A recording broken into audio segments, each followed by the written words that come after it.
Good day mga kapro-tambay, welcome back nga po pala sa ating channel. This is RoboCoins ng Stock Tambay.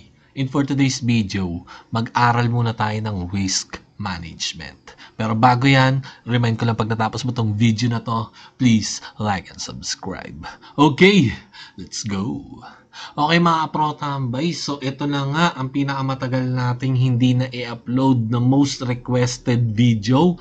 Itong tinatawag na risk management, no? So, pag-aralan natin yan. So, habaan ko lang ng onti itong intro natin, no?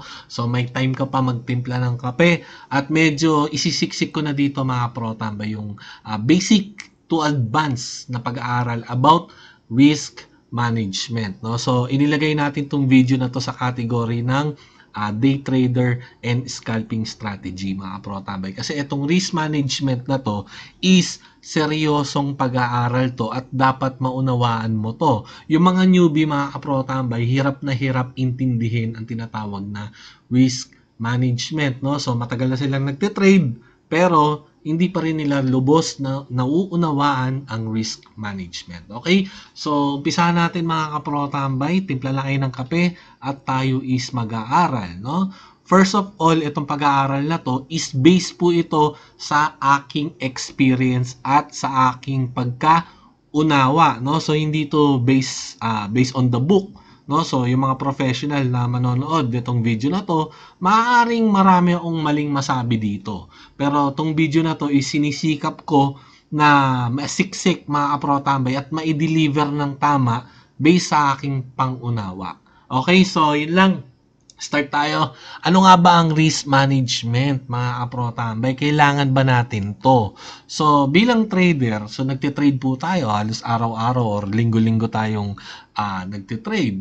Maaari, marami sa atin, mga kaprotambay, is madalas nasusunugan, no? So, minsan nananalo tayo ng onte, pero madalas natatalo tayo, no? So tatanungin natin bakit, no? Sasabihin ng ibang trader kasi wala kang risk management. So hindi nila alam ano nga ba yung risk management. Syempre, ang Tagalog ng risk management, i-manage mo yung risk mo, no? So kailangan mong makontrol kaprotamba yung exposure mo, yung pinaka-risk mo sa market. Kailangan ma-protect mo yung capital mo. So paano natin gagawin 'yon? Unang-una, so, uumpisahan ko mga kaprotambay yung pag-aaral na to na dapat maintindihan natin yung tinatawag na margin, leverage, and position size, no? So, itong risk management na to mga kaprotambay is 90% naka-focus to sa future trade, kaprotambay. Kasi sa spot trade, wala naman yung margin, leverage, at saka position size, no? So, more on future trading po ito. So, ano nga ba yung margin, no? So, lagi natin naririnig, ano ba yung margin? Okay? Sa mabilis na salita po, ang margin po is yung tinatawag na puhunan. Then yung leverage, ano naman yung leverage na yan, kaprotambay? Sa madaling salita po, para hindi na tayo mahirapan, utang po yan, okay? So binibigyan ka ng leverage. Ang leverage kasi is malalim na salita yan. May leverage sa pera, may leverage sa tao, then may leverage din sa oras, no? So malalim ang salitang leverage. Kumbaga, para mabilis nating maintindihan, si crypto exchange or for example natin si BitGet, no? BitGet exchange. Kapag ikaw is nag-future, no? So manghihiram ka ng leverage. So ibig sabihin, binibigyan ka niya ng leverage kaprotambay, no? Or binibigyan ka niya ng kapangyarihang umutang. So binibigyan ka ng BitGet exchange or na kahit ano pang exchange yan, binibigyan ka niyang leverage mangutang or binibigyan ka ng karapatan kaprotambay na makautang ng puhunan or mas malaking kapital. Okay? So, maliwalag na. Margin, ibig sabihin ng margin is puhunan. Yung margin na yan, kaprotambay, is malalim na salita rin yan. Dito sa crypto, ginagamit yung salitang puhunan bilang margin. Okay? So, hindi nila nilagay na capital. So, pwede rin naman kasing capital yun. No? So, nilagay lang nila is margin equals puhunan, leverage equals utang period. Okay? Leverage is utang. So, ano naman yung tinatawag na position size? Ang position size, kaprotamba, yung laki ng trade or sukat ng uutangin mo. Okay? For example, magbigay na tayo ng example, kaprotamba. So, meron ako kunwari $10, no? So, $10. Yan yung aking pera. Okay? So, kapag ako ay gagamit ng leverage, no? So, mangungutang ako eh. So, kunwari, for example natin dito is 100x, no? Example lang to, pero tambay, huwag kayong magugulat. Bakit ko ginamit, no? Para madali lang tayong makaintindi. 100x leverage. Ibig sabihin, kapro tambay, kapag meron kang $10 na margin or puhunan, tapos gumamit ka ng leverage na 100x, so magkano yung pwede nating maging position size, kapro tambay, no? So, ita-times lang po natin yan. Okay, so punta tayo dito sa calculator para maintindihan po natin, no? So, $10, okay, times natin sa 100x, no? 100x ang ating example, equals, makakautang po tayo ng $1,000 position size. Okay? $1,000 position size na po yan. So, ibig sabihin, kapro tambay, ganito. No, kung hindi tayo gagamit ng leverage, okay? So, yung $10 natin, kapag nag-trade tayo, kagaya sa spot, $10 lang yon. Pero, kosyo, no? Kailangan natin makapag-trade ng, for example natin is, kailangan natin ng $1,000, no? So, gumamit tayo ng leverage na 100x. So, mangyayari, yung $10 na margin natin, times natin sa 100x leverage, so magkakaroon tayo kapro tambay na position size na $1,000. So gawin natin kapro tambay, ibaba natin ang example natin. Okay? So ibahin natin ng konting example. Kunwari meron akong $10. Okay? So nanghiram ako ng leverage na 50x leverage. Ito kasing 50x, yan yung pinaka-sweet spot ko, no? Yan yung ginagamit kong leverage. So, yung $10 ko kapag nanghiram ako ng leverage na 50x, so magkano ang magiging position size ko? So, i-calculate natin, no? Ita-times lang po natin yan. Okay? $10 times 50. Okay? So, ulitin natin. $10 times mo sa 50x leverage is makakahiram po tayo ng $500. Yung $500 na yan, kapro tambay, yan yung magiging buying power mo, no? So, merong term na tinatawag na buying power. So, yung $10 mo, koso nang hiram tayo kay exchange ng 50x, kapro tambay, yung $10 mo na maliit, ngayon is meron ka ng buying power or selling power, kapro tambay, na worth $500. Okay? So, nakikita nyo kung paano nagtatagpo-tagpo ang margin, leverage, and position size. So, sa mga nahihirapan, ano ba dapat ang position size ko, no? So, ganon. So, eto, magkakaroon na po tayo ng idea. So, magbago po ulit tayo ng bago nating example, kapro tambay, no? So, ibaba natin, kapro tambay, ang capital mo. Ang capital mo, kapro tambay, is $1 lang. Okay? So, $1, no? So, ang kinuha nating leverage is 50x leverage, no? 50x. So, nanghiram tayo ng buying power ng 50x leverage. Okay? So, $1 times mo sa 50 equals, meron ka ng $50. Okay? So, nagigets nyo, kapro tambay. So, yung dati mong $1, kosyo, nanghiram tayo ng leverage, no? So, pinautang tayo, kapro tambay, ni market. Okay? So, ang position size po natin is nasa $50 na. So, yung dating $1 mo, ngayon is meron ka ng buying power na $50. So, isa pa, kapro tambay, isa pa. Magbigay po tayo ng example, kapro tambay. So, lakihan naman natin. So, meron akong $100. Okay? So, yung $100 natin, kapro tambay. So, nanghiram tayo, kailangan natin ng leverage na, sabihin natin mga 20x lang. Okay? So, 20x, kapro tambay, no? 20x leverage. So, ilan ang ating position size? Ganun din. $100 times 20 equals, syempre, gagamit tayo ng calculator na. Wala yung calculator ko, no? Para madali, pero madali nyo lang i-compute yan. Kapro tambay, no? 100, okay, times natin sa 20x leverage equals 2,000, okay? $2,000 buying power. Okay, kapro tambay? So, imbis na nagtitrade ka lang ng $100, kasi gumagamit tayo ng leverage na bigay, kapro tambay, ng pinaka-exchange, no? Binibigyan tayo ng leverage makautang. So, yung $100 natin ngayon, 20x leverage, is meron na po tayong buying power na $2,000. Okay? Mga pro tambay, so nagkakaintindihan na tayo. Ganun pala ang pag-position size, no? So, maganda pala manghiram ng leverage dito sa future para yung onti kong puhunan, kapro tambay, is biglang lumalaki. Okay, so tapos na tayo dyan. Iibahin ko ng onti yung example kasi mga high leverage yan eh. Okay, so gamit naman tayo kaprotambay ng mas mababang leverage. So meron tayong example sa malaki, maglalagay naman tayo ng example sa maliit. Okay, for example, meron kang margin or puhunan or capital na $100, ang hiniram lang natin kaprotambay, sabihin na natin na 2x leverage, no? So maganda to. 2x leverage para sa mga conservatives, no? So, ilan ngayon yung ating magiging yung magiging capital, okay? Yung magiging position size natin, no? So, alam niyo na yung sagot. $100 times 2 equals $200 buying power, no? So, kaparotambay, so times 2 lang 'yan. Okay? So, isa pa, example, babaan pa natin kaparotambay, no? Gawin nating 10 lang, 10x lang, no? $100 tapos 10x leverage lang po yung ginamit natin. 10x leverage, so ganun lang ang pag-calculate.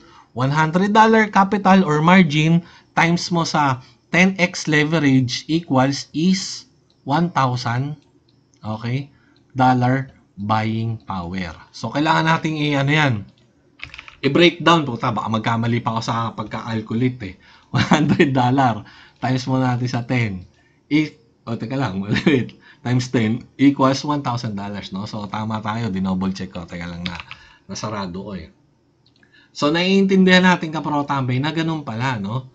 So, pwede tayo manghiram ng malaking leverage at saka maliit na leverage. So, alam na natin kaprotambay na pag sinabing margin equals is puhunan, leverage is utang, position size kaprotambay yung laki ng trade or sukat mo, margin times leverage. Okay? So, ano ang mga dapat nating matandaan dito? So, ano yung pinaka-catch? So, ganun pala, kaprotambay, no? Pinapautang pala talaga tayo ni BitGet. So, paano bayaran yan? Ano yung catch dyan? Ganito yan, kaprotambay. Kapag ikaw, kunwari, for example, meron kang $10, no? Lagyan natin sa $10 ang example mo. Meron kang $10, okay? So, nanghiram ka ng 50x leverage. Then, yung isa mo naman $10, nanghiram ka naman ng, okay, sa pilagyan natin na 2x leverage, no? So, anong catch po niyan? Ganito po yan, kaprotambay. Dapat maintindihan natin, every time, okay, every time na lumalaki ang leverage na ginagamit po natin, ang liquidation po natin lumalapit. Ano po yung liquidation? Yung liquidation po, pag na-hit po, mawawala po or makukuha na ng exchange itong pinaka-margin or puhunan nyo po. Yung po ibig sabihin ng liquidate, no? Yung liquidation. So, hindi na natin gano'n tinakil yan kasi basic lang po yung tinatawag na liquidation. So, ganun naman dito sa $10 mo. Okay? So, 2x lang po kaprotambay ang hiniram natin leverage. So, ang catch po niyan, ibig sabihin, medyo malayo ang liquidation price mo. Ganun pala kaprotambay, no? Every time pala, nang papalaki yung leverage na hinihiram natin, no? Okay? Yung utang na hinihiram natin, yung leverage na ginagamit natin, ang catch lang po niyan is lumalapit po kaprotambay ang liquidation. Okay?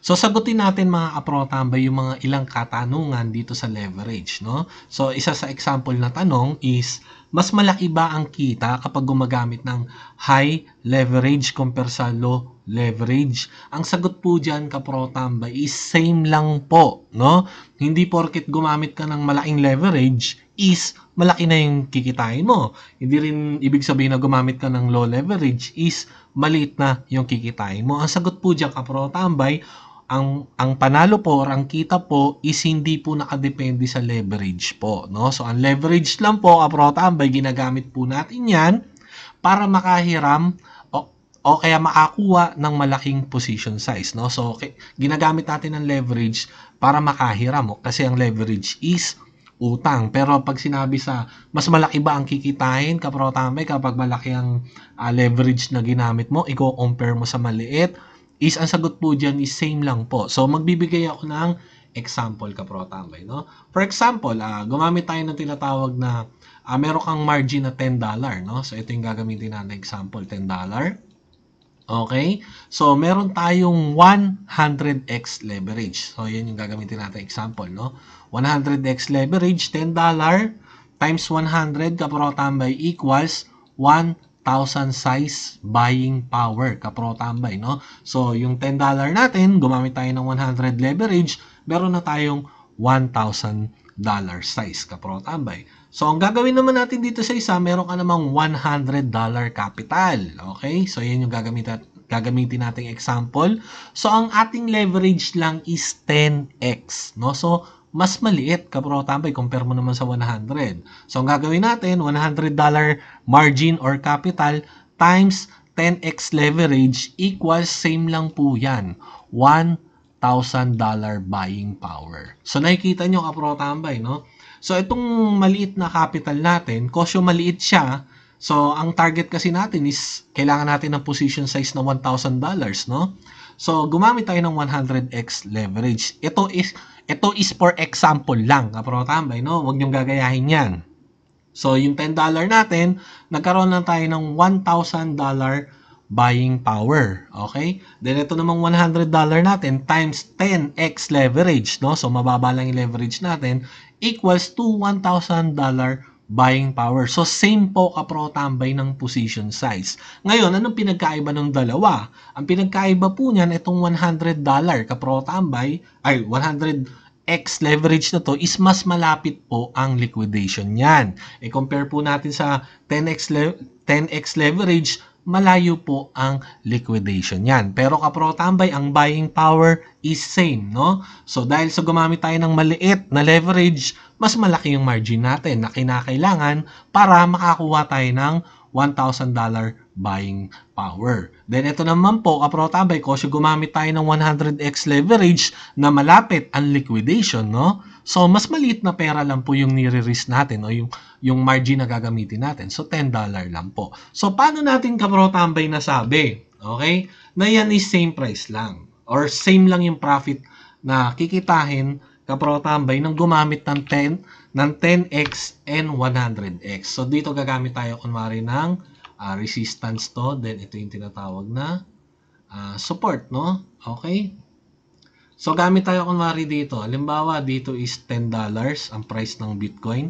Then, dito naman is $100 ang price ng Bitcoin. No? So, yan yung price range. So, dito is naglong kaprotambay. Okay? So, wait lang. Ito.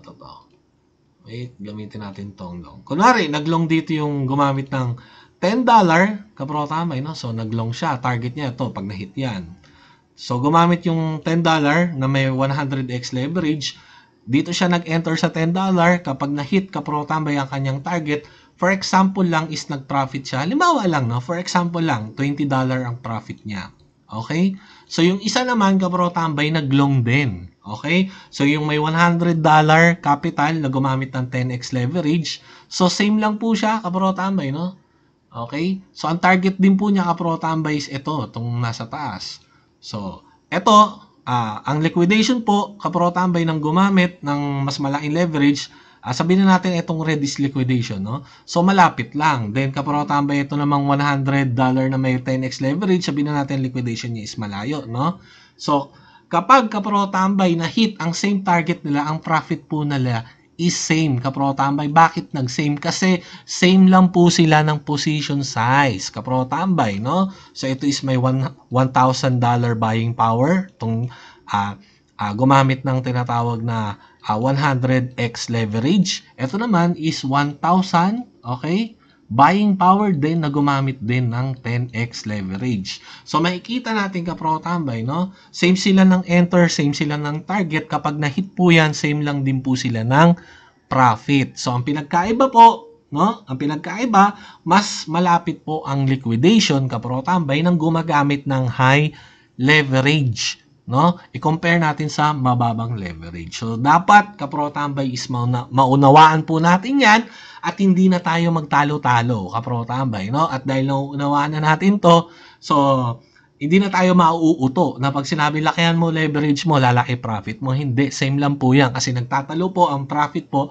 sa position size. Ang leverage lang po, utang po yan, no? Pinapautang tayo para in case of maliit ang capital mo kaprotambay is magkakaroon ka ng malaking buying power. Ngayon, kung may capital ka naman at kailangan mo lang ng $1,000 buying power, so pwede kang makahiram ng low leverage lang po, kapro-tambay. Malayo pa yung liquidation mo. So, nagkaintindihan po tayo dyan, kapro-tambay, no? So, inuulit-ulit ko, kapro-tambay, na same lang po ang kita ng high leverage at saka low leverage. So, may mga tanong pa po yan mamaya. Susundatan po natin yung kapro-tambay para maintindihan po natin yung mga iba pang tanong about dyan. Okay, so burahin ko lang muna to. Okay, burahin muna natin to mga pampagulo. Burahin natin lahat yan.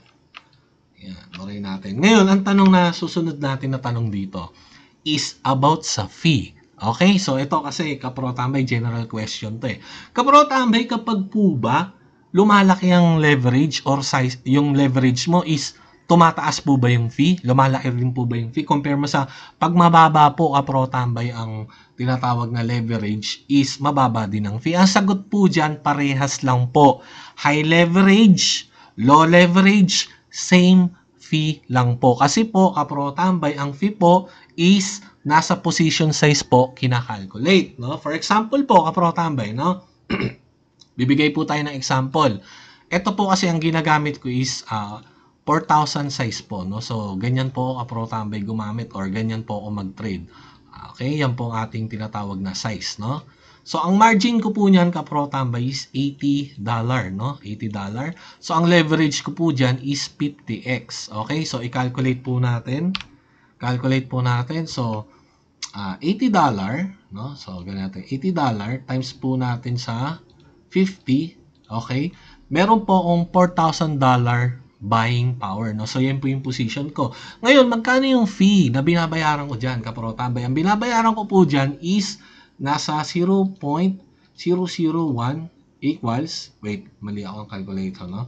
4,000 times natin sa 0.001 equals $4 po. Divide 2 natin, no? So, meron ang fee na $2 in, $2 out. Okay? So, magbabayad po tayo ng fee. Kapag po ikaw is nag-enter ng trade, kapro-tambay, magbabayad ka ng fee. Then, kapag nag-exit ka ng trade, no matter what, win or lose, magbabayad ka pa rin po ng fee. No? So, ayusin natin ang example, kapro-tambay, no? 4,000 size. So, dyan po kinocompute ang fee, kapro-tambay, no? Times po natin para eksakto 0.0012.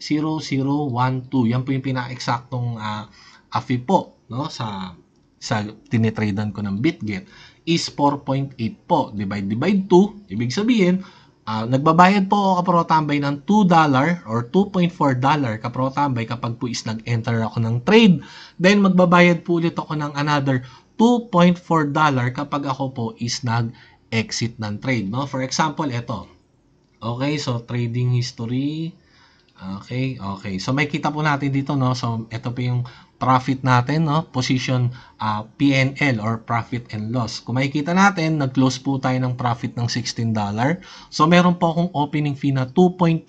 Okay? Then, meron po akong closing fee na 2.4. So, bakit magkaiba yan, kapro-tambay, no? For technical, kapro-tambay, kaya magkaiba, hindi yan same na same kasi itong opening fee ko po, kapro-tambay, is market trade po yan. Ibig sabihin, taker po ko nun, kapro-tambay, no? Then, itong closing fee po, kapro-tambay, meron tinatawag na maker, no? So, alam nyo na dapat yung maker tsaka taker, meron po tayong pag-aaral yan. So, mas mababa yung fee na babayaran ko kapag ako is maker, no? Compare sa taker. Pero overall, kapro-tambay, huwag nyo na ganong intindihin yon. So, ito po yung binayaran ko sa 4,000 size ko po, kapro-tambay. So, balik tayo sa video. So, ganun po yun, no? So, for example, ayusin natin ulit ang example natin. Kailangan sulitin natin itong pag-aaral na to. Sa $4,000 kapro-tambay, lumalabas pala, ang fee ko dyan is nasa $4, no?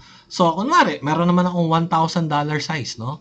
$1,000 size, kapro-tambay, magkano ang fee niyan? Ang fee po niyan is lalabas nasa $1 lang, no? Overall na po yun, no? So, magbabayad ka ng 0.50 enter and 0.50 exit, kapro-tambay. Kasi, kapro-tambay, ang fee po is kinakalculate sa size, hindi po sa leverage.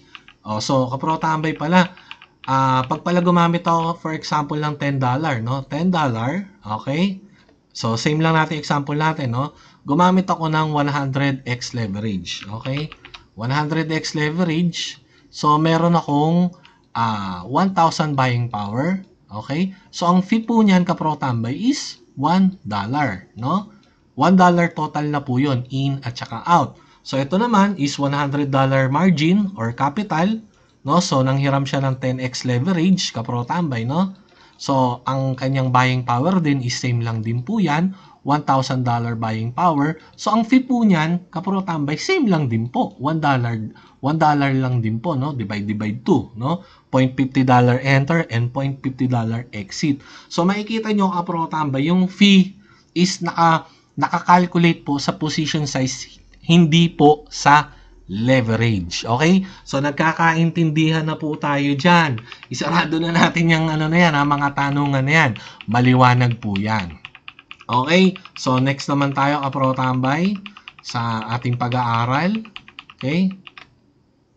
So, pag-usapan naman natin yung tinatawag na risk-reward ratio or RRR dito sa ating pinag-aaralan na risk management, no? So, ang common, kapro tambay, dito sa tinatawag na risk-reward ratio is 1:1, okay? Ang ibig sabihin po niyan, kapro tambay, na kunwari, sumugal ka, no? Sumugal ka ng $10, kapro tambay, dapat mag-profit ka rin, kapro tambay, ng another $10. Kung $10 ang risk mo, dapat manalo ka ng $10, no? Yan ang pong tinatawag na 1:1. So, yan po, kapro tambay, is yung common. Meron naman tinatawag na 1:2, no? For example, nag-risk ka ng capital mo, kapro tambay, ng $10, dapat mag-profit ka ng $20, no? So, ganun lang po kasimple yung tinatawag na risk-reward ratio. So, ang common po dyan, kapro tambay, ang madalas po dyan is itong 1:2 and 1:3. Meron namang ratio na 1:5, no? Kunwari, nag-risk ka ng $10, no? So, yun yung example na ginagamit natin. Dapat, ang take profit mo is $50, no? So, okay, matatalo ka ng $10, pero pag nakapag-take profit ka naman, $50, no? So, meron ang 1:5 ratio. Then, yung pinakamataas, kapro tambay, na common is 1:10, kapro tambay, no? So, nag-risk ka ng $10, kapro tambay.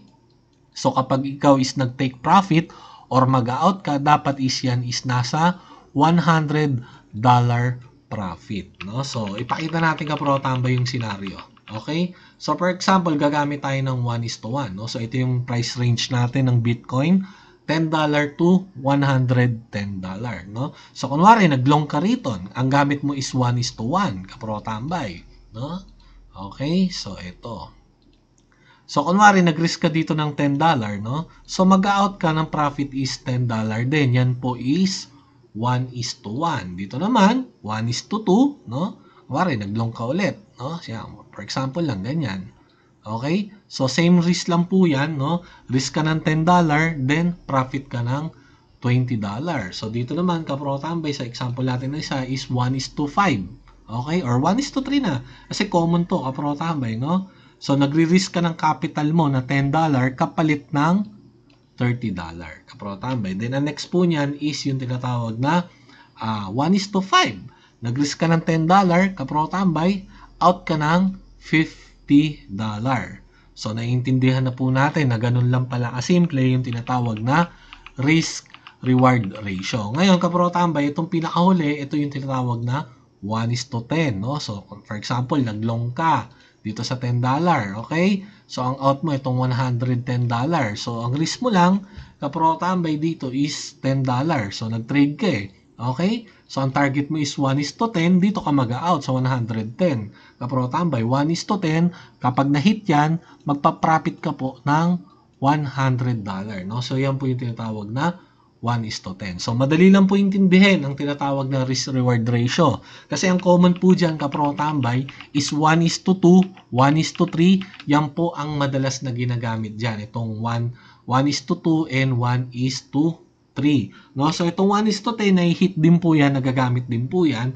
Pero sa mga trader, kapro tambay, ang madalas, no?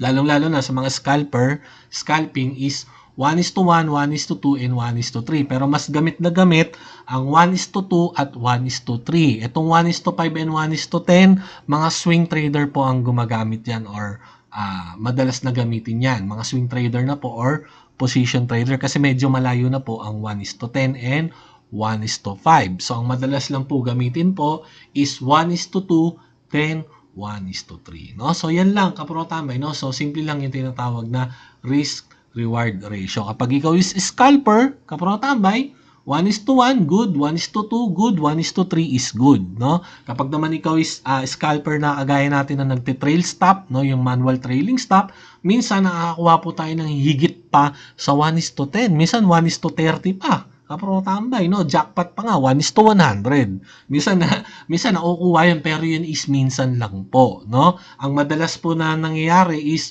1:2 and 1:3 po, yung talagang nagagamit po natin through scalping po. Okay? So, next tayo, kapro tambay. So, dito naman mga kapro tambay, pag-aralan na natin yung tinatawag na capital risk management, no? So, ito na yung pinakapuso sa pag-aaral natin ng risk management. Itong tinatawag na capital risk management. So, umpisahan natin, kapro tambay. Dito sa capital risk management, meron tayong dalawang ginagamit, no? Or dalawang pinaka ginagamit ng mga trader. Ito yung tinatawag na fixed fractional at yung tinatawag na compounding risk management or yung iba, kilala sa pangalan na dynamic position sizing, no? So, mamaya natin pupuntahan yan. Dito muna tayo sa tinatawag na fixed fractional kasi po ito po yung ginagamit ko. Itong fixed fractional. Hindi po ako gumagamit ng compounding risk management. So, aralin natin. Paano nga ba itong fixed fractional na to? So, gagamit tayo ng example, no? For example, kapro tambay, ang ating trading capital is $1,000. Okay? So, dyan natin dadalhin ng example na yan kasi mas maganda gamitin yan, no? So, wala na ganong butal. So, itong $1,000 natin, yan yung ating pinaka trading capital. So, yan yung ipoprotect natin. So, kung narinig nyo na yung tinatawag na 1% rule, no? Meron tinatawag na 1% rule, 2% rule dito sa capital risk management. Paano nga ba ginagamit yan? No? So, dito natin ilagay, kapro tambay, sa 1% rule. Ang ibig sabihin po niyan, pag kinuha po natin ang 1% ng $1,000 is, ang lalabas po, $10. Ang ibig sabihin po, kapag po tayo is magte-trade, no? Daily trade, no? Araw-araw tayo magte-trade. Per day, kapro tambay, no? Per day, ang pinaka pwede mo lang matalo is 1% ng $1,000 mo, which is $10 po yun. So, ibig sabihin, kunwari, nag-trade ka ngayon, meron kang $1,000 capital eh.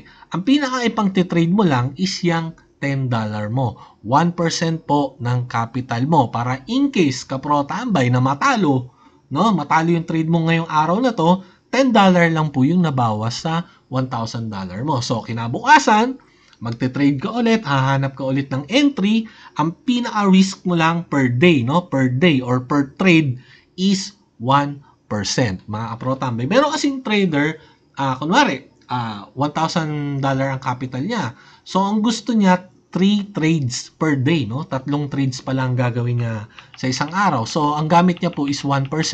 So, lalabas, kapag natalo siya ng 3 trade, matatalo siya ng $30, kapro tambay, no? So, nakadepende po yan sa trader kung paano nila ginagamit yung 1% na yan. Meron naman trader, kapro tambay, na 1% lang siya per day or per trade niya, kapro tambay. So, kunwari, nag-risk siya ng 1% ng capital niya, yan po is $10, no? So, kapag natalo siya ng $10, out na po siya, no? Kapro tambay. So, ganun po yun. So, ayusin natin ng example. $1,000 dito sa fixed fractional, ang ginamit naman po niya is 2%, kapro tambay, no? Kapag kinalculate po natin, ang 2% po ng $1,000 is $20 po, kapro tambay. Ganun din. Ang ibig sabihin po niyan, kada trade po niya, nagre-risk lang po siya ng 2% ng kanyang buong trading capital, no? Kapag natalo po, ang kanyang trade is $20 lang po, kapro tambay, ang mawawala. Then, pwede na siyang huminto, kapro tambay, then bukas ulit, no? So, kinabukasan, natalo ulit siya, kapro tambay, at least, ang nire-risk lang po niya is 2% ng kanyang capital.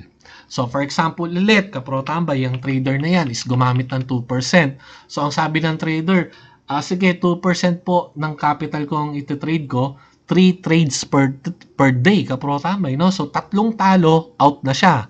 So, 2% po siya per trade, no? So, ang lalabas, kung na tatlong talo siya, malulos po siya ng $60. Tapos, stop na po siya. Kasi ang ginamit po niya, 2% per trade. Pero meron naman, 2% per day, kapro tambay, no? So, ano yung 2% per day? Ganun lang yon. So, ang 2% po ng $1,000 is $20, no? So, sa maghapon, kapro tambay, yan ang kanyang pinaka-capital, yung $20. Okay? So, nagigets nyo, kapro tambay, ang 1% and 2% for example lang po yan. Ngayon, bakit mahalaga yung tinatawag na 1%? So, saang view natin siya pwedeng tingnan. Okay? So, for example, meron kang $1,000 trading capital na gumamit ka ng 1% rule. Ang ibig sabihin po niyan, no? So, pinoprotect po natin tong ano na to tong trading capital natin Ang ibig sabihin po niyan, kapag ikaw is na straight matalo, no? So, kinakailangan ka pro tambay or maboblow out yung account mo kapag ikaw is na straight 100 trade losses, maboblow out po ang account nyo, kapro tambay. So, gamit po tayo ng calculator, no? Gamit tayo ng calculator. So, meron kang $1,000 capital na 1% kapro tambay is $10, no? So, divide natin kapro tambay yan sa 10. $10. Ilang trade na losses bago sumabog yung account mo, no? Bago ma-blow out. Yan po is 100 trades, no? So, ibig sabihin, bago ma-blow out yan, 100 straight loss, no? Saka ka maboblow out. Ibig sabihin, matagal, kapro tambay, no?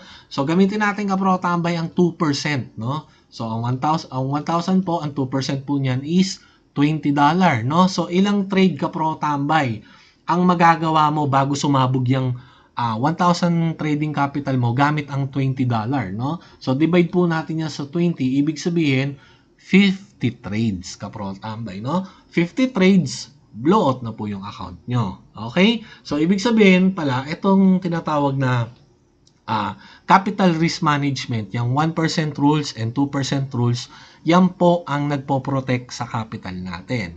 Okay? So, nagkakaintindihan po tayo dyan. Ganyan po yung tinatawag na capital risk management na ang gamit natin is fixed fractional. So, intindihin pa natin maigi. Kapro tambay, no? Intindihin pa natin maigi. So, meron kang $1,000 capital. Okay? So, magkaiba kasi ang fixed sa compounding So, kinumpute natin dito na gumamit tayo ng 1% rule, no? Yun ang gusto natin 1% lang ng trade natin para 100 trade losses tayo. Straight bago ma-blow out yung capital natin. Ibig sabihin, matagal yon. So, ang 1% po niyan is $10, kapro tambay, no? Ano man ang mangyari, no? Kunyari, nakalahati na yan. Nasa $500 na lang. Still, naka-fix pa rin po, kapro tambay, ang ating per trade. Yung po is $10 lang po ang ating nire-risk per trade, or pwede nating sabihin na $10 1% per day, kapro tambay, no? So, fix po kasi yan, hindi po compounding. So, iba ang compounding. So, mamaya, pag-usapan natin yung compounding. So, magbibigay pa ako, kapro tambay, ng example. Ako po, no, sasabihin ko yung pinaka-example ko. Kung mapapansin nyo, kapag tayo is nagla-live trade, di ba may pinapakita ako dyang $300 capital? Okay? So, sabi ko, for today, kapag tayo is nagla-live trade, lalo na nagla-live trade lang naman ako is once a week, no? Meron akong $300 capital. Yan pong aking risk management. Ngayon, so, itong $300 capital na to, willing to blow out ako yan. Willing to blow out yan, kapro tambay, yung $300. Kunyari, nag-trade tayo nung live trade chupita natin, no? Yung $300 po, willing to burn po lahat yan. Yan po talaga ang nire-risk ko. Kasi, kapro tambay, ang gamit ko po sa risk management is 10% po, kapro tambay. No? Hindi po 1%. Naka 10% po ako sa buong trading account ko. No? So, i-calculate natin, kapro tambay. Ba't wala lagi calculator ko? Naku-close ko yata lagi, no?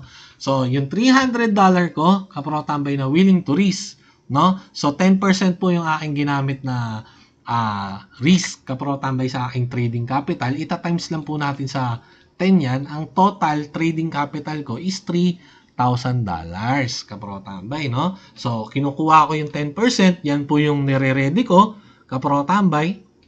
na kapag tayo is nagla-live trade, willing to burn yan. Ngayon, ilang trade kapro tambay para sumabog yung buong $3,000 ko? Ibig sabihin, $300 times 10, no? $300, natalo ako ng 10 beses kapro tambay, no? 10 week, no? Kasi once a week lang tayo nagtatrade ng may $300 capital, eh. Mabublow out yung $3,000 ko, no? So, ang ginagamit ko po is 10% kapro tambay, no? At kapro tambay, kapag lumaki ang account ko, ibababa ko yan kapro tambay sa tinatawag na 1%. So, kapag binaba ko kapro tambay yan, $300 is ginawa ko na siyang, tobore muna natin to, ginawa ko na siyang 1% ng capital ko. Magkano ang trading capital ko? No? Sabihin na natin, 1% lang pala yung $300 ng aking trading capital. Soon po, mangyayari ganito, no? $300 times natin sa 100 equals $30,000 po dapat ang aking trading capital para makagamit po ako ng 1% rule. Kasi hindi po ako nakakagamit ng 1% rule kasi maliit lang po yung capital natin. Ang maliit lang po yung trading capital natin. Ang ginagamit ko po is 10%. Okay? So, nagkakaintindihan po tayo sa example. Ngayon, okay? So, mamaya tayo pumunta dito sa sa compounding risk management. So, paano ang diskarte, no? So, ito, importante to. Kasi basic lang yung tinuro ko, eh. Paano yung diskarte dyan sa tinatawag na capital risk management ko, no? Na ituturo ko sa inyo. Okay? So, example, ito. Ipagpalagay na lang natin to na $1,000 ulit. $1,000 ang yung trading capital, okay? $1,000 ang yung trading capital. Gumamit tayo ng sabihin na natin 5%, no?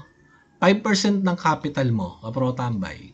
So, ibig sabihin, ang 5% po is $50 po kapro tambay per trade ka, no? Yan po yung i-risk mo per day or per trade. Ngayon, ilan kapro tambay, no? Ilang straight losses bago ma-blow out itong $1,000 mo gamit ang 5% capital, ikaw is merong 20 trades, kapro tambay, no? Straight 20 trades, blowout ang yung $1,000, no? So, calculate natin, kapro tambay, i-ano natin? Okay? $1,000, no? Divide 50, no? 50 kasi yung nire-risk natin, 5%, eh. So, meron tayong straight 20 losses, mabublow out yung $1,000 natin. Pero, paano ang diskarte? Kasi yun yung ginamit natin example, no? 5%. So, paano ang diskarte? Ang diskarte po niyan ganito. Okay? So, nag-risk tayo ng 5% ng capital natin. Meron tayong $50. Kapro, tama, no? Yan. 50. Okay. $50. Yung pinaka risk natin, 5% ng ating trading capital is $50. So, ngayon, naka-condition ka na ikaw is magte-trade ngayong araw na to gamit yung $50. I-all in mo ba yan? Yung $50 sa isang trade? Okay? So, calculate ulit tayo. Alam, kaya na namin, nawawala na naman tong calculator ko, nako-close ko, eh, no? So, di ba, napag-aralan natin ang leverage, kapro tambay, no? Timpla lang kayo ng kape, medyo mahaba to. No? So, kunyari, in-all-in natin yan. $50, tapos nang hiram tayo ng 50x leverage, syempre, times natin sa 50, meron tayong 2,500 buying power, no? So, pwede mong i-all-in yan. So, depende sa diskarte mo, no? Ibig sabihin, $2,500 yung pinaka mo. Yung pinaka buying power mo. Then isa sa mga diskarte diyan, kapro tambay. So calculate natin, no? Is etong $50 mo, hatiin mo, no? Pwede mo hatiin 'yan. So example natin, hatiin natin sa 5 trade, no? So hatiin natin sa 5 trades yung $50 mo. So lalabas, meron kang $10, no? $10 times 5 equals to 50. Okay? So $10 mo, nang hiram ka ng 50x leverage, ibig sabihin, meron tayong buying power na $500 buying power, no? So, ibig sabihin, yung $50 na yan pala, na 5% ng risk ng trading capital mo, is pwede pala nating hatiin yan, no? So, yan yung discarding ituturo ko sa inyo. Hindi nyo i-all in yan, kapro tambay. Yung $50 nyo, pwede nyo hatiin sa 5, pwede nyo hatiin sa, bahala kayo kung gaano nyo kayang hatiin yan, kapro tambay. Pwede nyo hatiin yan. Basta overall, ang total, kapag natapos yan or na-blow, yung $50 mo, stop trading ka na. Okay? So, sana is na gigits nyo. Okay? So, example ko, kapro tambay, babalik tayo sa example ko, yung yung nakikita nyong risk ko na kapag nagte-trade tayo is meron akong $300, no? So, punta tayo dyan para lubos nyong maunawaan kung paano ako nagre-risk management. Etong $300, yan po is 10% ng trading capital ko na willing to blow. Willing to blow. Okay lang, kahit mas straight. Nga rin, nagulpi tayo ng FOMC or CPI, okay lang, kasi 10% yan ng trading capital ko. Medyo malaki, yes, medyo malaki, kapro-tambay, no? So, ang ginagawa natin kapag nagte-trade po tayo, kung mapapansin nyo, nagte-trade po tayo na may $80 margin. Okay? $80 margin. Okay? So, gumagamit po tayo ng 50x leverage. Meron po tayong buying power na 4,000. Okay? 4,000 buying power size, no? Yan po yung size natin. Sinasabi ko nga sa inyo, para sa akin, yan po yung pinaka-sweet tooth. Yan 4,000 size po. So, depende. Iba-iba tayo. Ngayon, paano diskarte natin? Kosyo, sa $300, gumamit tayo ng $80, no? Pumitas tayo. Nag-separate tayo ng $80 pang trade. Yan po bang $80 natin? Pinapa-blowout po ba natin yan? Based sa nakikita niyo sa trading, hindi. Ngayon, sa nagtatanong, ano yung aking risk appetite, no? Ang aking risk appetite po dyan sa trade na $80 po, maximum po is 50% loss, no? 50% loss po ng aking margin, kapro-tambay, $80, ang 50% po niyan is 40. Willing po ako, kada entry ko ng trade, mablow ng 50% ng $80. Okay? Yung po ang aking risk appetite dyan. Hindi na po pwede mag-51, hindi na po pwedeng 52. So, para maintindihan nyo, baka naguguluhan kayo, no? So, sana nakakasabay kayo. Sana nakakasabay kayo. Okay, so, for example, naglong ako rito. Okay, naglong tayo dito, no? Yan, naglong tayo. So, dito ang entry ko, dito sa gitna na to, tapos ito target natin, no? So, sa $80 margin ko, so, naglagay ako ng stop loss, nakadepende ang stop loss ko sa price action. Kung mapapansin nyo, minsan naglalagay ako ng stop loss na -5, -3%. Nakikita nyo, 1:10 na nga yan, di ba? Bisa pinag-aralan natin. Hindi na 1:3 yan, no? Kasi naglalagay ako stop loss ng 3%, 5%, minimum 5% tayo eh. Minsan 10%, no? 11%, medyo malaki na. Ang maximum ko, kapro-tambay, ang risk ko per trade gamit ang $80 margin is 50%. So, pwede ako, kapro-tambay, magpahaba. Sa isang trade ko, pwede ako mag-atras ng -$40 dyan sa aking stop loss, no? -$40. Yan ang aking maximum. Okay, kapro-tambay? Ganun ko siya ginagamit. Ganun ako nag-risk management. Hindi, kapro-tambay, na yung $80 margin natin na kinuha sa $300 capital for today is iboblow ko sa isang trade po. Hindi po, no? So, ibig sabihin, meron palang diskarte, kapro-tambay, no? Pwede mo palang hati-hatiin yung pinaka-percent na kinuha mo sa trading capital mo gamit yung example na pinakita ko, kapro-tambay, okay? So, sabihin pa natin, no? So, adjust pa tayo ng onte. So, kunwari, itong $300 gaya nung nakikita nyo, yung trading capital ko doon sa live natin, no? So, nag-enter ako ng $80 margin, okay? So, $80, okay, margin natin. So, 4K size tayo. 4K size. Kung mapapansin nyo, na-out tayo ng minsan -3, -4, -5. So, nagtsatsyani natin, kapro-tambay. Kung mapapansin nyo, minsan 8 losses straight ako eh.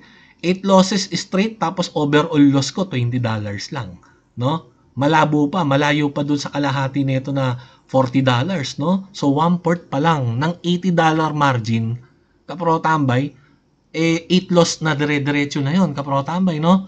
So, ibig sabihin na pe-preserve ko, kapro-tambay, itong $300 capital ko, no? Nagagawa kong i-preserve yan gamit yung paghati-hati na yan ang itinuturo ko sa inyo. Na hindi porket sinabi na 1% rule is buong 1% mo ititrade mo sa isang trade lang. Okay, so nagigets nyo na, kapro-tambay. Hindi porket, kapro-tambay, na ikaw is nag 2%, no? Nag 2%, kumuha ka ng 2% sa 1,000 capital mo, is yan is nasa $20. Yung $20 is i-all in mo sa isang trade, no? Ito, 1,000 to. 1,000 capital, okay? So, ito, buray natin para hindi kayo malito. So, $1,000 trading capital, 2% yan kasi fixed fractional tayo is $20, no? So, yung $20, hindi yan one trade lang. Pwede mo hatiin sa 2, hatiin sa 5. bahala ka. Gusto mo, hatiin mo pa sa 20 para $1 per trade ka, no? Walang problema doon. So, ganun ang paggamit ng risk management gamit ang fixed fractional. Sana po, kapro tambay, nakasabay po kayo kasi medyo ano yan medyo puro calculation yan. Sana nagigits nyo, no? Sa ganun ako mag-risk management, no? 10% kapro tambay, $300 yung willing to burn. Willing talaga yun, kapro tambay, no? Sa trading capital ko, chinachap ko siya, kapro tambay, no? Itong $300 ko, 10% lang yan ng trading capital ko is kumukuha ko dyan ng $80 margin. Ngayon, ito $300, sabi mo, RoboCoins, willing to blow ka. Pero anong risk appetite mo dyan? Pwede bang huminto ka? Huwag mong ubusin yan? Yes, pwede. Ang maximum ko, kapro tambay, para huminto na ako is negative 50%, no? Kapag kapro tambay, itong $300 ko is nag-alangan na. Kunwari, naka 30 trades ako, nakikita nyo naman sa trade, ang dami nating trade. Minsan naka 30 trades ako, sabihin na nating loss yan, no? 25 losses, 5 win lang ako. Tapos ang account ko, kasi nagbabayad tayo ng fee, bumaba sa 50%, so lalabas, $150 na lang yung natira sa akin, kapro tambay, no? So, pwede na akong huminto, kapro tambay, sa pagtitrade. 50% negative up to 100% ng aking inilaan, no? Aking inilaan dito pang trade per day, pwede na ako mag-out, no? So, ibig sabihin, pasok ba sa risk management yung ginagawa ni RoboCoins? Pasok po, kapro tambay, no? So, mamaya nating pag-uusapan yung tinatawag na overtrade. Mamaya nating pag-uusapan yan. Pero sana is nakasabay kayo. Ngayon, proceed tayo sa tinatawag na compounding risk management or dynamic position size. Ito naman po, kapro tambay, kunwari, $1,000 size tayo, no? Ito, may good and bad to, no? Meron siyang pros and cons, kapro tambay, okay? Ito yung trading capital natin, $1,000. So, ang 1% po niyan, kapro tambay, 1% rule ka. Ang unang trade mo niyan is $10, kapro tambay, no? So, paano kapag natalo, kapro tambay, itong unang trade mo? So, second day, magte-trade ka. Gagamit ka ulit ng 1% kasi naka 1% rule ka. Ang tanong, $10 pa ba? Hindi na po. Bababa na po yan ng mga 9 point something. Kapro tambay, kasi ang $1,000 mo, ika-calculate mo by percent kasi nagko-compound. Hindi na po fixed na $10 yan. So, nagets nyo, kapro tambay? So, third day, no? Gumamit ka ulit ng 1%. No? So, natalo. First loss, second loss. Ang third loss mo, kapro tambay, 9.1 na, hindi, bababa na po yan, kapro tambay. Magkakaroon na po ng mga fractal yan hanggang sa pababa ng pababa. Kasi nga po, kinakalculate po natin yan through percent, no? Nagko-compound po tayo. So, mamaya magpapakita ko ng example about dyan sa compounding na yan, no? At kung ilang trade, kapro tambay, bago ma-blowout yung $1,000. So, pag-usapan muna natin yung pro, yung kinagandahan nitong compounding risk management, no? For example, kapro tambay, no, yung first trade mo nanalo. So, ang trading capital mo na is naging ano na, sabi natin nanalo ng 1:10, yung ratio na ginamit mo. So, ang trading capital mo na is $1,100, no? So, ano yung kukunin mo dyan, no? Yung pinaka-trading capital mo, yung capital risk management mo is 1%, no? So, ika-calculate mo yan, kapro tambay. So, punta nga tayo kay calculator. Sana hindi ako magkamali. So, okay, 1,000. Okay, wait. $1,100 times natin sa 1%, no? Times natin sa 1%. So, magkano? So, $11 na. So, nagets nyo, kapro tambay. Dati, nung $1,000 yan, yung 1% mo, kapro tambay, is $10, no? So, ngayon, naging $1,100 na yung trading capital mo. So, gumagamit ka ng 1% rules compounding.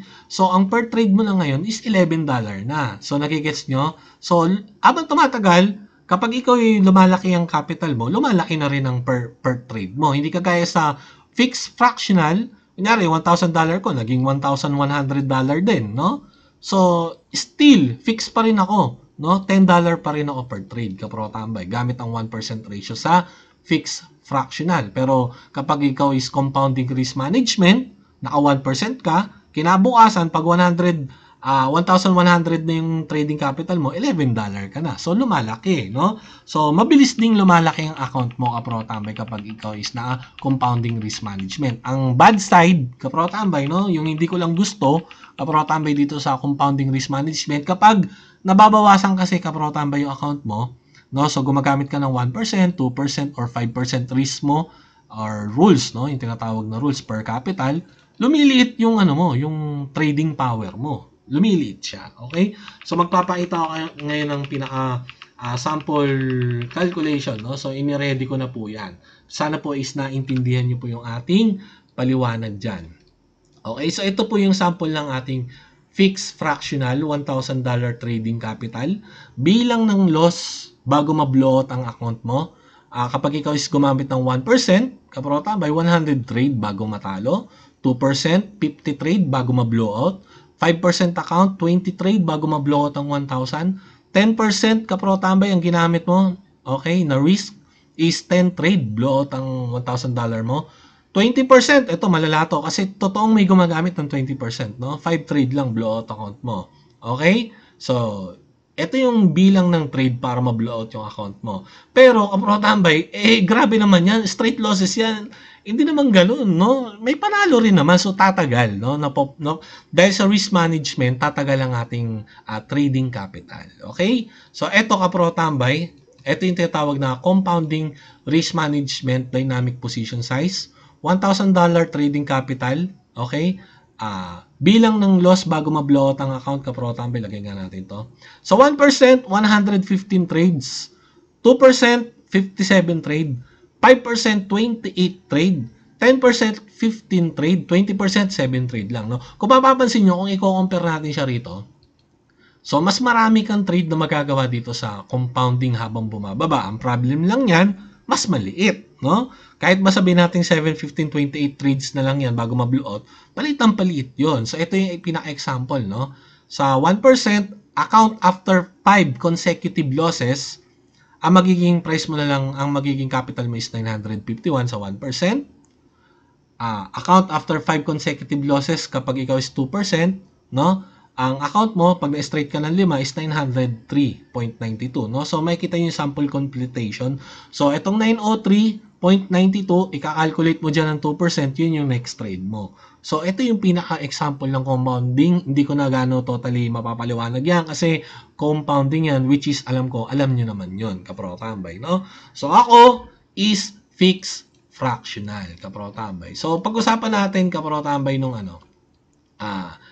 etong gamit kong fixed fractional na to, alin na mas maganda, fixed o compounding? Bilang ako, kaprotambay, naka-fixed fractional ako, no? So, pag sinabi kong kagaya nun, yung gamit ko, $80 po ako, kaprotambay, no? Yung pinaka-margin ko, fixed lang ako dun. Lagi ako naka $80 margin per trade ako, no? So, 50x leverage, kaprotambay, meron akong 4K size, no? So, sana nagigets nyo, no? So, ang risk management ko, ang pinaka-maximum, kaprotambay, kapag ako is nag-trade ng $80, ang pinaka-maximum stop loss ko is negative 50%, kaprotambay, no? So, pwede kong hatakin yung stop loss ko sa negative 50%. So, ibig sabihin, pag natalo ko dun, nasunod ko yung risk management ko, may matitira pa sa akin $40, no?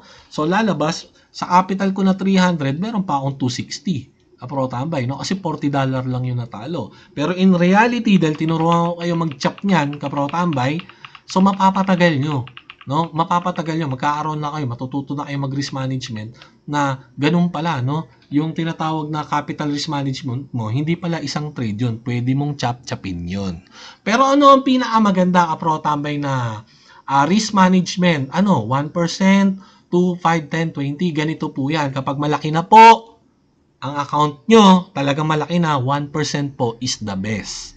Pero dahil po tayo is mga baguhan pa lang, nagtitrade pa lang, pwede po tayong gumamit ng 5 at saka 10, hindi po masama yun. Kaprotambay, kunyari, meron kang $100 capital, okay? So, medyo nahihilo na ako sa number na yan eh.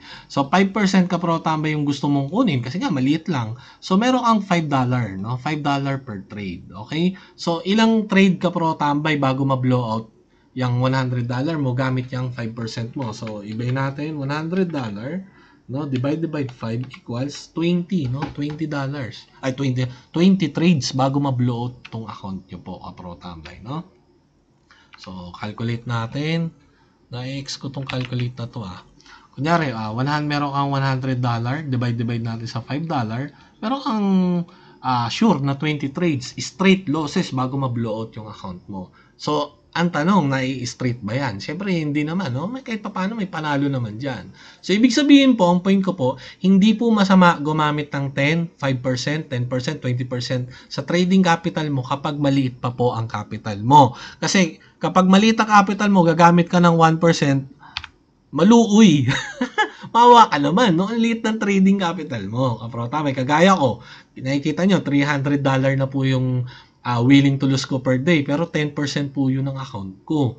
No, yung $3,000, pwede ko naman gawing 1% yun kapro tambay. Pero syempre naliliitan ako, nakadepende na po yan sa risk appetite ng isang trader, 'di ba? Meron akong $3,000.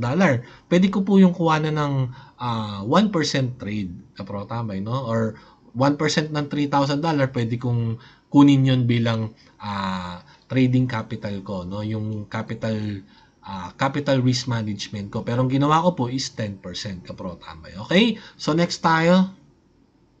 So ito na mga kapro tambay, no? So patapos na tayo ng video natin. So meron lang tayo mga ilang katanungan na sasagutin natin sa video na to na pwedeng makatulong sa inyo, no? So ang tanong, kailan ang revenge trading, no? So kailan natin masasabi na tayo is nag-revenge trading, no? So ganun ulit, balik ulit tayo sa example natin, no? So meron kang kapro tambay na $1,000, no? $1,000 trading capital. So gumamit tayo, sabihin na natin ng tinatawag na 2% risk, no? Ang 2% po natin, 2% risk is meron po tayong $20 capital per trade po. Okay? Yan, $20, no? So, $1,000 trading capital, 2% rule lang ginamit natin. Naka-fix tayo, no? So, alam nyo na yan, no? Naka-fix. So, meron tayong $20 capital trade. So, kailan natin masasabi na tayo is revenge trading? Una po, kapro tambay, kapag ang budget po natin, nag-set ka ng goal, no? So, ikaw ang magse-set ng goal. Kunwari, ang gusto mo is naka 3 trades ka gamit ang 2%. So, pag natatlong talo ka, so matatalo ka ng $60, kapro tambay, no? Kasi per trade mo is 2%, ang 2% ng 1,000 is $20, naka 3 losses ka, kapro tambay, no? 3 losses, pero ang loss na $60, no? Dapat stop ka na. Para masabi natin nag-revenge trade ka, break mo yung rules mo, no? So, dapat, hindi ka na magti-trade dyan, kapro tambay, kasi ikaw ang nag-set po niyan. So, for example naman, another example, no?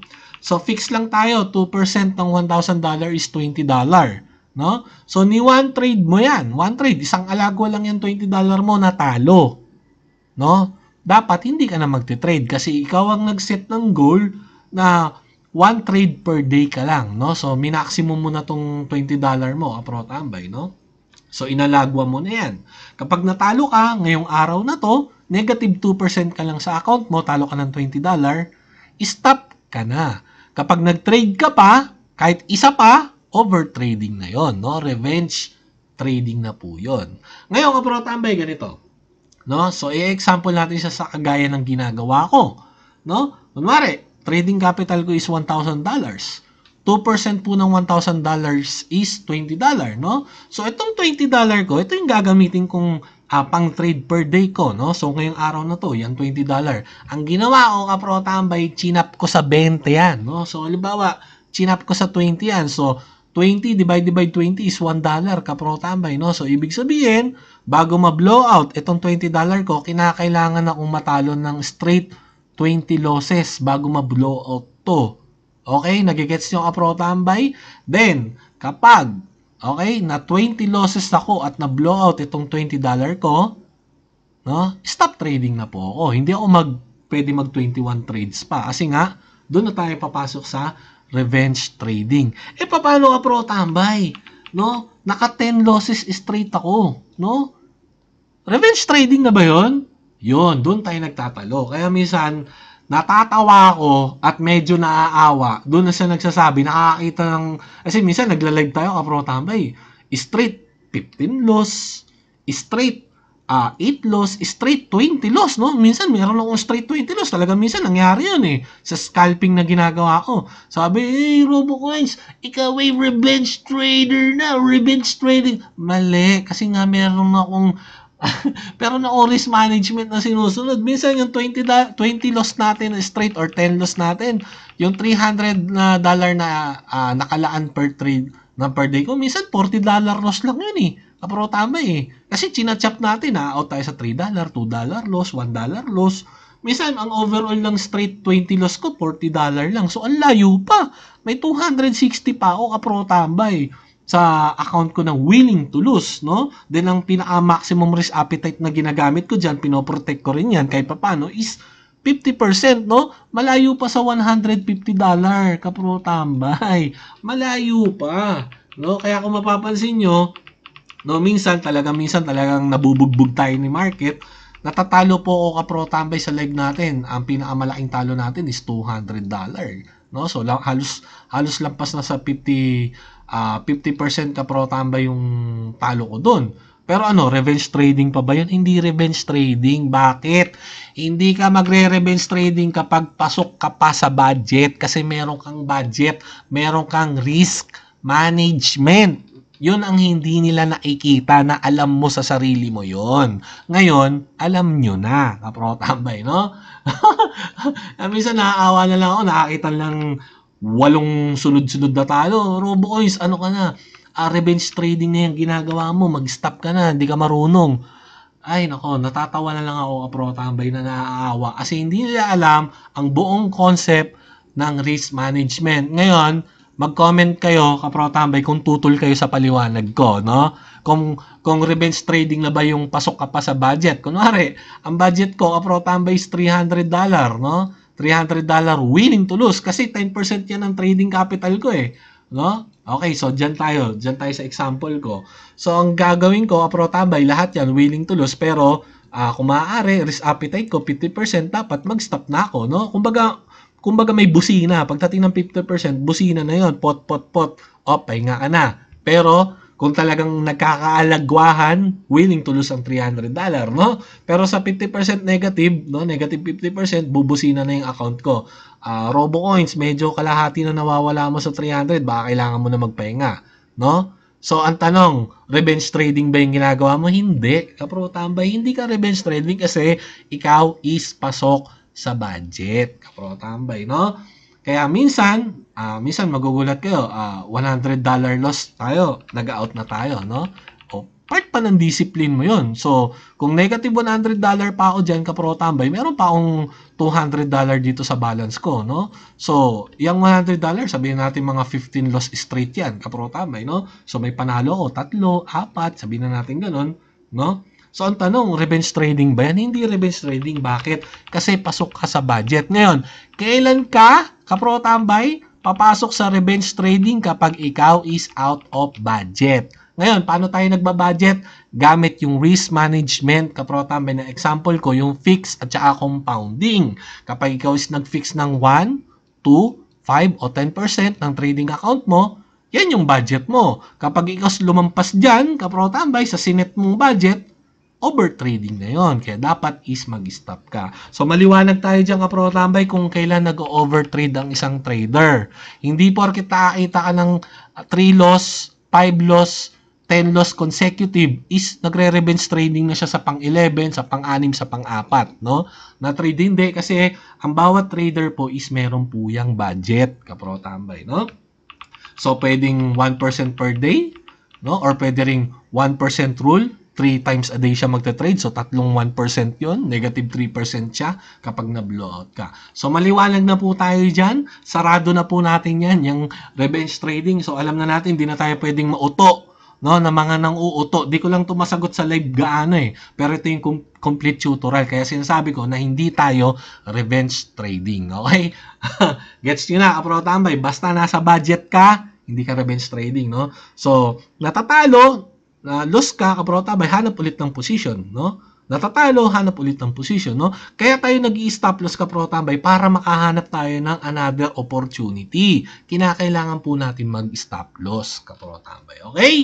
So dito naman tayo sa general question, anong pinagkaiba ng isolate at cross margin, no? So sasagutin na natin dito 'yan. Kapro tambay. So meron ka kunyari $1,000 capital. Okay? $1,000 capital. Pag sinabing isolate, no, dito tayo sa isolated, isolate or isolated. Teka lang, isolate to isolated pala. Lagyan natin ng D. Isolated, yan. Okay? Isolated, pag sinabing isolate, kunyari, gumamit tayo dito ng tinatawag na 2%, no? 2% rule, gamit ang fix, no? Gaya ng pag-aralan natin. Yan is $20, no?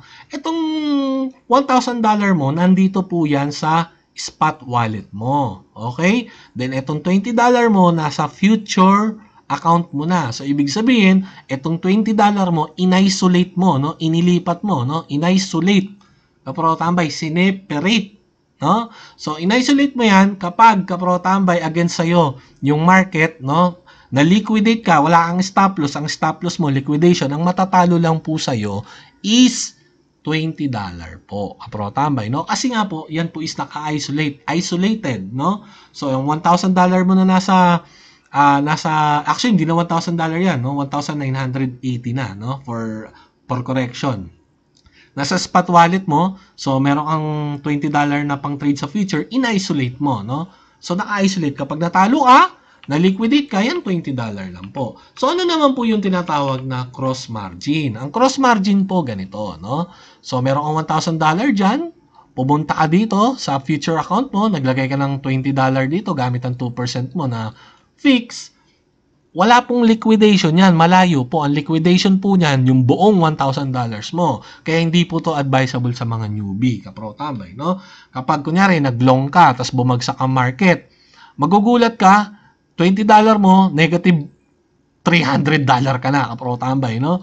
Kaya hindi ka agad-agad na naliliquidate o tatatalo kasi naka-cross margin ka. Ang ibig sabihin ng cross, lumilipat, no?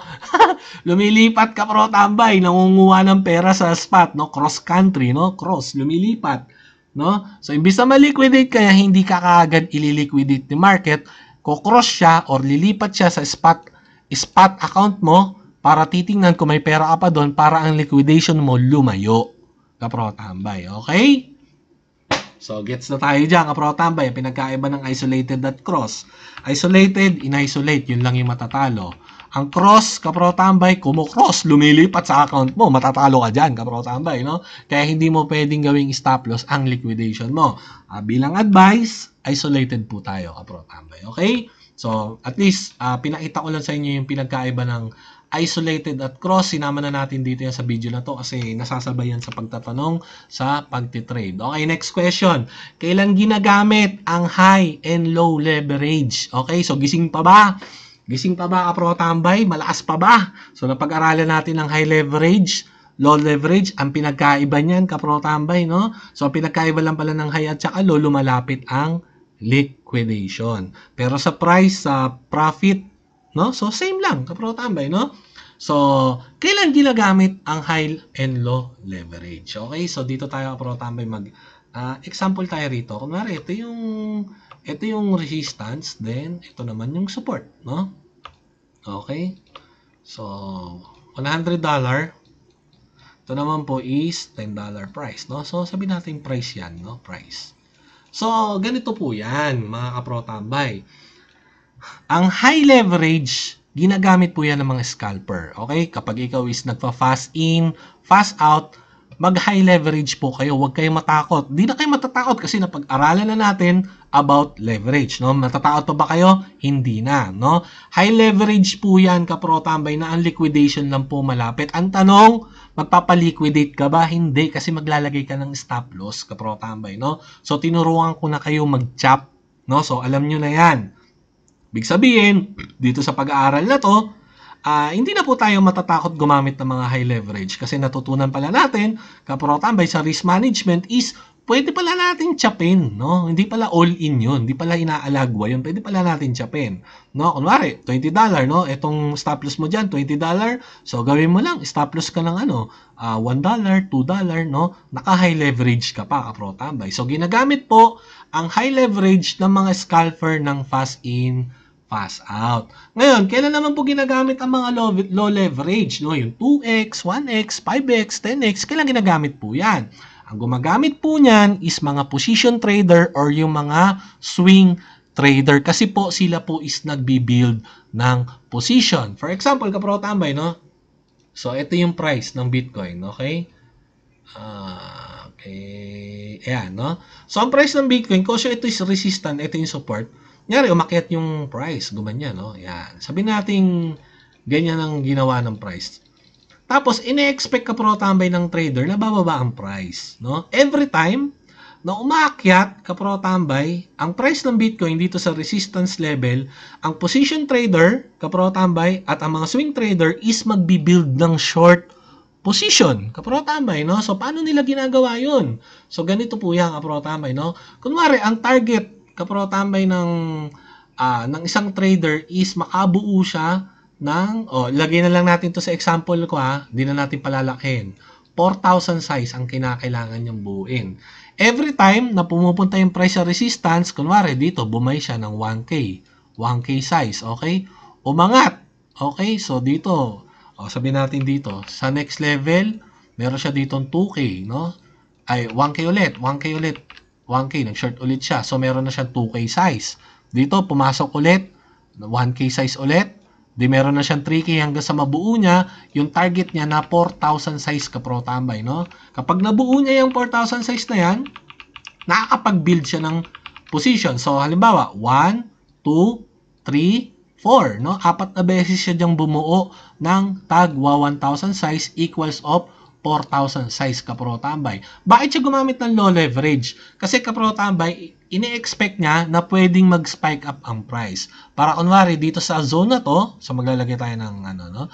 Dito sa zone na to ka pro tambay, ini-expect niya na pwedeng umakyat yung price diyan, no? So pwedeng umangat, magbi-build siya ng position diyan. Ngayon, maglalagay yan ng stop loss ka pro tambay yung mga swing dito sa pinaka-maximum pain nila, no? May tinatawag yan ng mga maximum pain, yung sagad nila.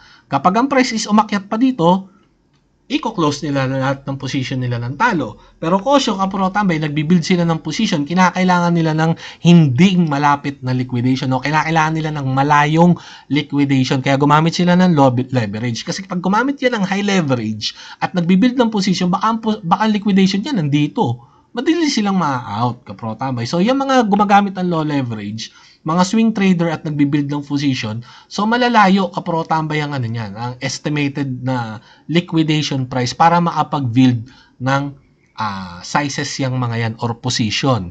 Pero ang tanong, ipapaliquidate ba nila? Hindi. Naglalagay pa rin po yan ng stop loss, no? Sa pinaka-maximum pain level nila. So, goods na tayo dyan ka pro tambay. Sana na-gets nyo na ito palang low leverage na to. Ang gumagamit po niyan, swing trader and yung mga position trader na nagbi-build ng position, kapro tambay, no? Dahil sa alam nila na pwedeng mag-spike up, kinakailangan nila ng malayong liquidation, kapro tambay, para dito makapag-build sila ng maayos. Ang liquidation nila is nandito, no? So, kunwari, ang size na kailangan nilang target is 100K size, no? Or sabihin natin, lakihan na natin, 100 million, no? So, mga na to, mga whales na yung gumagawa niyan, 100 million size ang kailangan nila. So, malalayo yung niyan. Ang liquidation yan, then mga naka-low leverage kasi nga po, nagbi-build sila ng position. So, kung hindi ka naman po, kapro tambay, kung hindi ka naman po position trader or swing trader, pwede ka naman po gumamit ng high leverage kasi po is marunong na po tayo at natuto na po tayo, no? So, ang tanong natin, kapro tambay, follow-up question, ano marirecommend mong leverage sa mga newbie, no? So, sa mga newbie, no, kasi hindi maiwasan yung takot, 10 to 20x leverage ka, okay? 10 to 20x leverage, pero dahil sa mga marurunong na tayo, kagaya ko, hindi na ako takot sa 50x leverage, no? So, ang mga pinagkakaiba niyan, malalayo ang liquidation, okay? Sa mga newbie, 10, maximum of 20 ka lang, di ka na pwede lumampas dyan kasi para kang nilalagyan ng yelo sa ulo, kapro tambay, no? Pag hindi ka pa sanay mag-trade, makikita mo yung account mo, yung fear andun, no? Para kang may yelo sa batok, kapro tambay. Okay, pero tayong mga marurunong na, At least maximum 50x, hindi na po kapro tambay ang 70, ang 100 at ang 120x leverage. Sobrang lapit po ng liquidation. Baka pagkain mo magulat ka, wala na yung account mo. Ubus, no? Sobrang lapit ng liquidation po ng 50x above. Kaya ako maximum of 50x lang po ako. Yan po yung pinaka sweet spot ko. Pero sa mga newbie, 10 to 20x leverage lang po. Okay? So, yun po yung ating may advice na leverage na gamit nyo. Ngayon, meron tayong last question, no? Okay. Ito common to kapro tambay, no? Common to. So, dapat sagutin na natin dito. Pwede ba ang $100 ko gawin natin $1,000 profit in one trade? Or yung $10 ko gawin natin $100 profit in one trade? Mga kapro tambay, ang sagot po dyan, hindi. No? Hindi po. Okay, so gamitin natin ng example. Meron kang $100 na puhunan, no? Sabihin natin ni-risk mo yan. No? Magte-trade ka. Ang target mo for today is $1,000 profit. Possible ba yan? Possible but not probable. Bakit? Kasi po, yan po is 1,000 ano na po yan 1,000% gain na po yan. 1,000% gain. Kapro tambay, no? Masyadong imposible. Kasi po, ang 100% po, kunyari, meron kang $100 capital, no? Para makuha mo lang ang 100% profit or 100% gain, ang $100 mo, magiging $200 lang. Kapro tambay, no? Kasi doble-doble na yan Nadoble mo na $100 mo, 100%, $200. Kung nag-i-aim ka ng $1,000, kapro tambay, yan is 1,000% na. So, ibahin pa natin example, itong $10 daw niya, no? Itong $10 ko bro, gawin natin $100 sa isang trade lang, no? So, possible ba? Yes, possible, but not probable. Kasi ito pong trading na to is game of number, no? Yung $10 mo, kapag kumita ka ng 100%, no? 100% ang kinita mo, ang $10 mo, magiging $20 lang. Kapro tambay. Para ma-hit mo yung $100, kinakailangan mo ng 1,000% gain, no? Ang trading po is game of number. So, impossible po yan. Brother, no? Masasabi kong impossible in one trade, no? Maaari ba? Yes, pwede. Minsan may tsamba naman talaga. Minsan lumilipad Pero kung ganyan po tayo mag-trade, ay medyo malabo po yan. Ang tawag po dyan is moonshot, no? Moonshot na po ang tawag dyan. Ngayon, tayo bilang scalper, ilang percent tayo nag-out? So, another pag-aaral yon, no? Pero bibigyan ko kayo ng tip, gaya sa nakikita nyo. Minsan, 10% profit. Kunyari, meron kang $10, no? $10. Sabihin natin yun yung capital mo. So, ang 10% po niyan is $1, no? So, nagigets nyo kapro tambay? May $10 ka, so, nakahit tayo ng 10% profit, $1 ka, kapro tambay, no? So, pwede ka na mag-out. So, meron kang $10 na capital, no? Sabihin natin 50%, umangat yung ano mo, umangat yung account mo, nanalo kang 50%, yan po is $5 lang, okay? So, this trading is game of capital. So, dapat naiintindihan nyo na ang $10 mo, ang pinaka pwedeng marating niyan na posible is 100% lang. $10 din ang win. No? Nagigets nyo kapro tambay? Nagigets nyo? So, iba to kapro tambay sa 1:1 is 1:10. Iba yon, iba to. Kasi pag $10 ang ni-risk mo, ang 1:1 yan is 100% kapro tambay, no? $10 risk, panalo ka ng $10 win, ang ratio mo niyan is 1:1 ratio. Kapro tambay, no? Okay? So, kunyari, $10 risk ka, kapro tambay, no? Gumamit ka ng 1:2 ratio. Ang 1:2 mo, kapro tambay, dapat yan is $20. Okay? So, ilang percent ng profit mo yan? 200% profit po yan. Kapro tambay. So, ibang paliwanag. Huwag kayo mahihilo. Ibang paliwanag po yan. Baka sabihin, hindi, brother, ganun lang. Kasi po, gagamit po tayo ng stop loss. Yan pong ratio na example na yan, pang liquidation yan. Brother, pang liquidation yan. So, ano yung example na sinasabi ko? Kunwari, ito, dito yung zone na to. Naglong ka. $10 ang capital mo, no? Das dito target mo is $10. Akala mo 1:1. Naglagay ka dito ng stop loss ng $1. O ang ratio po niyan is 1:10. Kapro tambay. 1:10 po yan. Kasi naglagay ka ng stop loss, Ang liquidation mo, itong buong $10 dapat, no? Ang, kunyari, naglong ka dito, tapos gusto mo ma-hit, $10 ka, ni-risk mo, okay? 1:1, risk ka ng $10, okay? Out ka ng another $10 win, kapro tambay, ang risk po dyan is 1:1. Pero kung naglagay ka ng stop loss dito ng negative $1, no? Tapos nag-out ka ng ng $10 profit, ang ratio na po niyan is 1:10. Nagigets nyo ka pro tambay? So, ibang paliwanag yun. Baka may pumasok na pilosopo, uunahan na kita. Pro tambay, no? Okay? Baka mamaya, may pilosopo na hindi naiintindihan eh. No? Sabi mo, Robo, itong $100, imposible maging maging 1,000. Yes, talaga, ka pro tambay. Dapat yung $100 mo na ni-risk mo, manalo yan ng 10%, kapro tambay, magkano 10% ng $100? Is $10, masaya ka na. Kasi 10% na yan. Ngayon, pag nadoble, yung $100 risk mo, kapro tambay, nagkaroon ka ng 100% profit na talagang jackpot yan. So, magiging $200 ngayon ang pera mo. Kapro, jackpot na yan. Huwag ka na mag-aim ng 1,000%. Kasi, kapro tambay, may ibang paliwanag yung 1:1, 1:2, 1:3.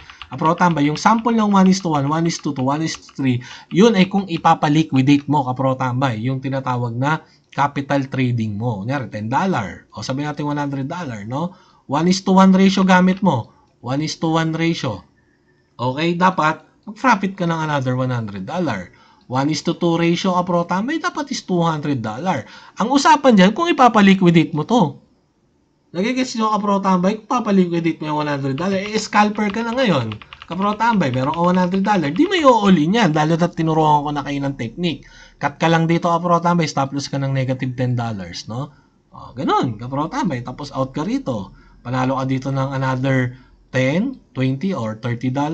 Ang ratio niyan is 1:3, 1:2, or 1:1, kapro tambay, no? So, nagigets nyo, kapro tambay, sana po is naunawaan nyo po, no? Ito pong trading is a game of numbers, no? So, kailangan po, naunawaan nyo yung risk management. Okay, so, alam na natin, kapro tambay, so, tapos na yung video natin. Sabi ko siya, napakahaba talaga na ito. Post na po ako. Alam nyo na, kapro tambay, kung ba't ang hirap, kung ba't ang tagal ilabas tong video na to, kasi alam kong mahirap ipaliwanag to. Naku, di ko alam, baka 2 oras na, 1 oras may higit na tong video natin, no? Alam ko, kapro tambay, matagal na to, last year requested pa to. Alam ko kasi mahirap ipaliwanag eh. Ngayon, buti na lang. Okay naman tayo na naka-condition na tayo na ipaliwanag ko. Maaaring yung iba naguguluhan, i-recap nyo lang, kapro tambay, no? So, maraming salamat. Sana may natutunan kayo. Natuyo na yung laway ko, mga kapro tambay, no? So, thank you very much. So, kung meron pa ako nakalimutan, ihahabol natin yan sa Ihahabol natin yan sa next video na to. So, pagpasensyahan nyo na po, kapro tambay, no? So, pinilit ko po na maipaliwanag po sa inyo yan. So, dahil alam nyo na yan, di na po tayo mauuto, no? Ng mga ibang nagyayabang-yabang na kosyo, ganyan, revenge trading. Oh. Ay, ganyan, kailangan mag-profit ka ng ganito. Yung risk management mo, hindi na po tayo mauuto kasi ito po, kapro tambay. Itong paliwanag na to, solid po ito. So, sana maintindihan nyo po, mga kapro tambay, no? So, maraming salamat po. Siyempre, shoutout dyan sa ating shoutout box. Watch nyo po yung ating shoutout box dyan, siyempre, no? So, thank you very much, mga kapro tambay, sa panonood. Hanggang dito na lang tong video na to. So, marami pa tayong mga tanong na nakalimutan na hindi na natin natail sa next video na po. So, sa lang po kayo, kapro tambay, tune in lang po para sa mga next na pag-aaral po natin. Then, comment po kayo, kapro tambay. Please, mag-comment po kayo kung naintindihan nyo po yung paliwanag ko. Then, masarap po sa puso kapag may nakaintindi ng paliwanag ko. Kasi ito pong video na to, evergreen na po ito. I-send nyo po ito, kapro tambay, sa mga nag-aaral pa sa crypto about risk management, no? So, malaking tulong po ito sa mga Pilipinong nag-aaral ng trading, no? So, thank you very much, mga kapro tambay, at dahil sa umabot ka sa video na to, please like and subscribe. Para sa mga kapro tambay natin na wala pang crypto exchange, wala pang BitGet exchange, sign up na po kayo. Yung link is nasa video description na po. Okay? So, lagi nyo pong tatandaan, mga kapro tambay, na hindi tayo professional financial advisor. Hindi rin tayo professional trader, isa lamang po tayong professional tambay. Okay? So, meron na po pala tayo dyang Ledger affiliate link, no? Pwede na kayong umorder ng Ledger gamit dyan sa official link po natin, no? So, safe po yan, mga kapro tambay, no? So, this is RoboCoins again! Design out!